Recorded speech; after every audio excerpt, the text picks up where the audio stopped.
sa Central Visayas upang alamin ang sitwasyon ng mga mag-aaral na apektado sa 6.9 magnitude na lindol. So for me, isa akong student sa Cebu City and para sa akin, ang lindol na nahitabo lang recently, dako gid siya impact sa lives ng mga students, especially for me. Sa ko ang moral gid ko na trauma ato kay una man gud naman ang expect na mahitabo ang lindol. So nalang mi normal lang gid ang class ato na time, pero katong na-struck ang lindol, panic na gid mi ato.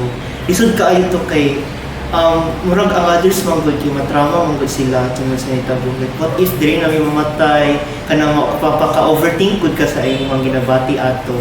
So para sa gid sa ako hadlok gid ko ato, di lang para sa sarili pero for others as well. Kay unsa na lang ka, kasi mahitabo ka sa akong mama, sa akong friends, kung sa akong papa sa balay, akong mga igsuon, mao to nya dakan ba kayo na hulugan mga mga kanang mga buildings good, mga balay na guba.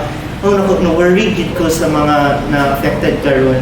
Hopefully lang gid maka-recover ang uban very well para sa ako asad kay na-trauma gid sa ko ato. Hopefully sad na kanang maka-cover up na kano gyapon ko sa akong mental health, sa akong mind gyud na kanang okay lang tanan kay sa ko gyud trauma gid ko na ikaw gid ko nagilak na gani gid ko ato katong time na hitabo sa classroom pa third floor.